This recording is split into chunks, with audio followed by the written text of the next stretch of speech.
Hi Coolers, welcome back to the channel. We are in the midst of reviewing our season tactically. We did a video on the build-up phase, and in today's video we'll be doing the mid phase, right? But before we get into that, please do subscribe to the channel, as that will be helping us a lot in growing. After this one, we only have 2 more videos left, which is the final third and also our defensive structure. But like I said, please subscribe to the channel, as that will be helping us a lot. Let's get right into the video to see what the different roles of the different players and the different positions were throughout Barcelona's build-up phase, and also how Xavi seemed to always know how to tweak his tactics. Let's get right into it.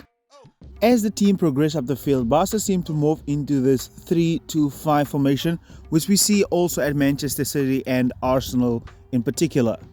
This is most common, just to overload and have a box in midfield. We also see it morph into a 2-3-5 formation, with Koundé being next to Frenkie de Jong and Sergio Busquets. Frenkie de Jong seems to be the chosen one to drop into the position between the centre-back and the full-back, where he would receive the ball in this region and actually look to draw players out of position, which is the most common reason why we see this happening with Manchester City as well, where they would actually look to progress the ball from the area in deep.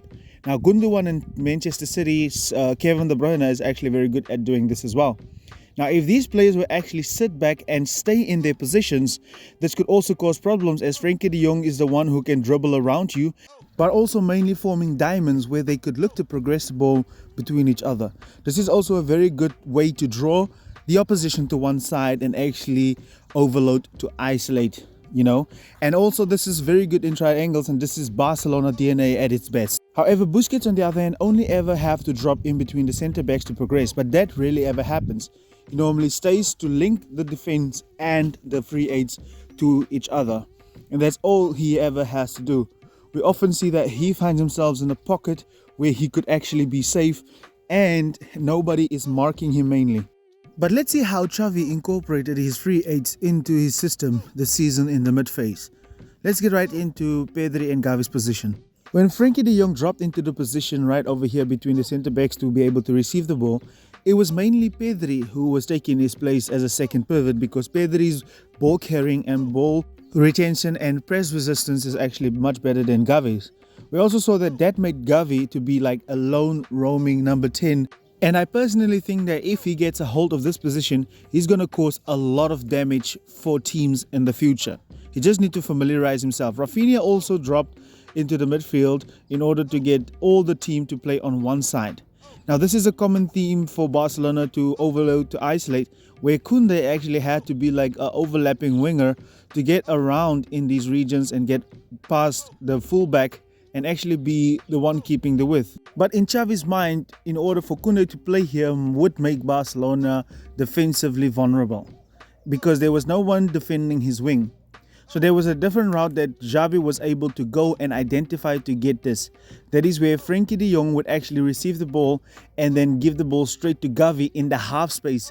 This left Rafinha over on the other side and Koundé back. So Barcelona was defensively sound. And this would also now draw the players to one side and get them to play all on that one side, because there was a triangle for FC Barcelona now. With Robert Lewandowski and Pedri being high, this left Rafinha open.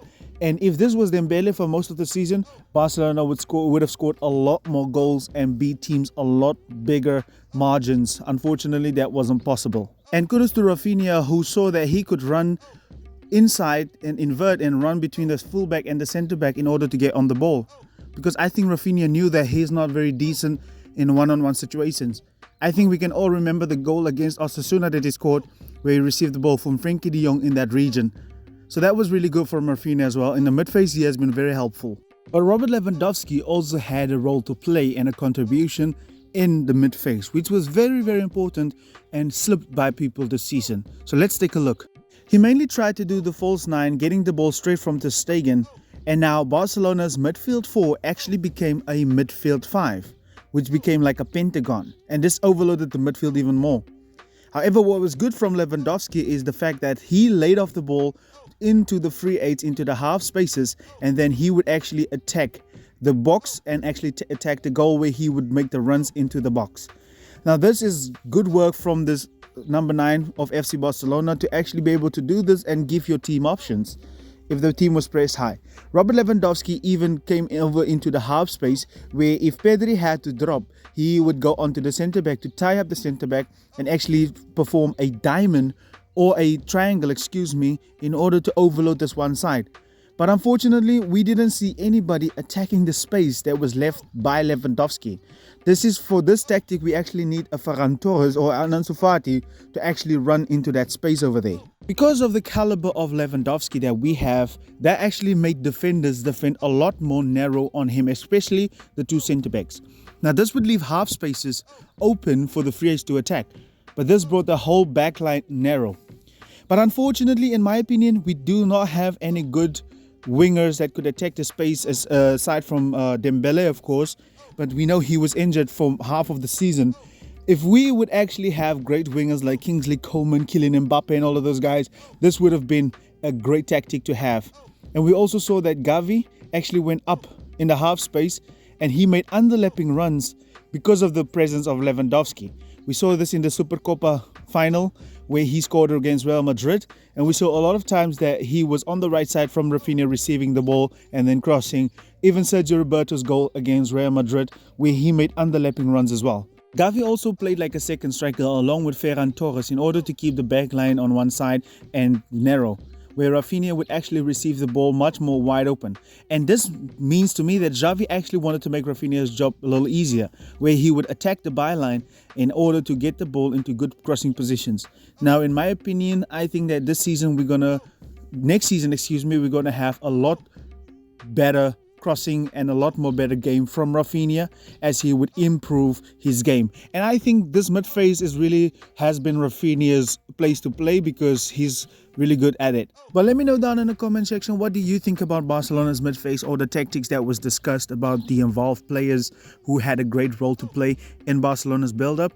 And also let me know, what do you think about Barcelona as a whole this season? That will be all from my side today. I hope you guys understood and really enjoyed this video. Subscribe for more Barcelona content. And the next videos would be, of course, about the final third and also about the defensive structure. I also intend on making a video of how City's treble winning side has Barca DNA all over it. Thank you very much for watching the video. Thank you for your support and thanks for subscribing. Goodbye.